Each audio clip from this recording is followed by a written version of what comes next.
congratulations to BYU. I thought they came out, they were well prepared. I thought they shot the ball really well this time, and you know, Augustin is an incredible rebounder. I don't know that I've ever seen 27 rebounds in a game by anyone at our level. So yeah, they played well. I thought we had a good game plan. We did keep her, we did limit Gustin's points, but their other players really stepped up, you know, and that's a sign of a really good team, is when you have other players fill gaps that need to be filled. You know, I thought Calvert played well, was 5 of 7 from the 3-point line. Falatea was good. Mackie Williams was good. I mean, they shot the ball phenomenally well, and made us pay for when we doubled in on the post.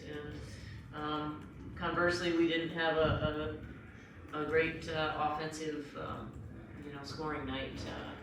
You know, the teams have been really keying on Ioana these last 3 games, and made it really tough on her to even touch the ball sometimes. And then, you know, we've kind of taken some shots that are a little bit rushed, and you know, today we just didn't quite have enough scoring. But again, credit to BYU. I thought they played a really good game. Thank you, Coach. Questions? Molly, I told you before the game, Gustin would have single digits. You forced 25 turnovers, and 3 of their players would foul out. Would you expect that you would have lost that game? And just how things sort of in the fourth quarter, as they started, turned against you?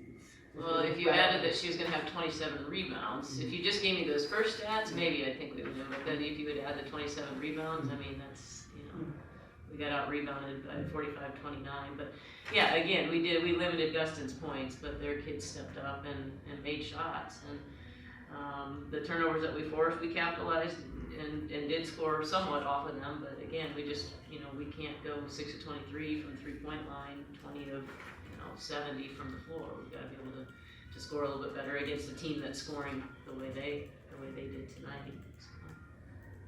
For Jasmine or Jessica, it looked like the game was up for grabs for anybody, and then the fourth quarter started and it kind of ran away from you a little bit. What do you think changed there for you guys? I just think there was that stretch where, you know, they knocked down a few shots in a row, and we had a few careless, sort of uncharacteristic turnovers that, you know, we usually don't have, and they just got on a roll, and we couldn't, you know, find a bucket at that point. We were struggling, so probably a good time to get to the rim, but like I said, we just had some turnovers that gave them, you know, easy looks at the rim. Just all year long in games where Ioana hasn't been able to score, whether she's doubled or what, it just seems like the offense has struggled to really do much beyond her as well. For you, like, what kind of a concern is that, and what do you want to do to kind of address that issue with the offense? You know, I think our team, we do have capable scorers. I think one of the things that has been a characteristic of our team this year is a little bit of inconsistency on the offensive end of the floor. You know, we had a really good, strong non-conference season, and then we had a couple conference games, lost Deb, so we really had to adjust to playing without a back to the basket post, playing most of a perimeter kind of a game. Even Lauren and Kennedy, Abby. Lauren Kennedy would prefer to be face-up players, so there aren't a whole lot of easy baskets for our team. They're all perimeter type of shots.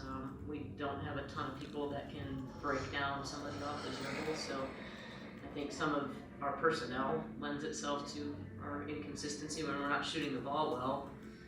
We don't really have a person to go into. You know, Deb played, and she was our leading scorer tonight. You know, she hasn't practiced in 2 months, and you know, she gets a little bit fatigued out there. But you know, just to have somebody that you can throw in and make a layup is good. But there's going to be a lot of changes. We've got 4 people who are either grad students finishing eligibility or are graduating. Jessica, one of them, and then we've got another handful of people who are, have another COVID year. So, this next week or so, we're going to need to figure out what our team does look like and try to augment the weaknesses that we have moving forward and capitalize on the things that we do have that are strengths, which I do think we have a lot of strengths going back. What are you expecting from your WBB bid or any preseason tickets? I think we'll certainly fill out the paperwork and wait and see.